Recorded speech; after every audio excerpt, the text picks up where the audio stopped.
Hello বন্ধুরা, দেখো আমি রেডি হয়ে গেছি। আর এত সকাল রেডি হয়ে কোথায় যাচ্ছি সেটা তোমাদেরকে দেখাবো। আর সারা দিনের আজকে ভ্লগস তোমাদের সাথে শেয়ার করব। আজকে আমি আর আমার মা দুজনে মিলে যাচ্ছি দিদি নাম্বার 1-এর অডিশন দিতে। তো সেখানে কি কি হয়, কি ধরনের প্রশ্ন করা হয়, সমস্ত কিছু তোমাদের সাথে শেয়ার করব, যাতে করে তোমরা নেক্সট টাইমে যারা অডিশন দিতে যাবে তোমাদের অনেক হেল্প হয়। তো আমি আগে যাই, কারণ আমি এটা কখনোই অডিশনটা দিইনি, এই প্রথমবার। তো আমার ভেতর ভেতরে একটা প্যালপিটেশন শুরু হয়ে গেছে, জানি না কি হবে। তো অডিশনে যদি চান্স পাই তাহলে সিলেক্ট হই, তাহলে হয়তো যেতে পারবো, না হলে হয়তো পারবো না, তাতে আমার কোনো আক্ষেপ নেই। আমার শুধু মনে মনে একটাই আনন্দ হচ্ছে যে আমি অডিশনটা দিতে পারবো এই ফার্স্ট টাইম।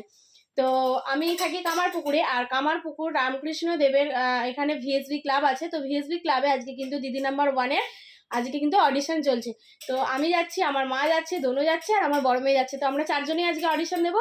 দেখি, বাকিটা তো পুরোটাই লাক। তো তোমরা অবশ্যই আমাকে সাপোর্ট করো, অবশ্যই ভালোবাসা দিও, আর অবশ্যই ভগবানের কাছে একটু ডাকো যাতে আমি সিলেক্ট হয়ে যাই। ঠিক আছে বন্ধুরা, তো চলো যাওয়া যাক।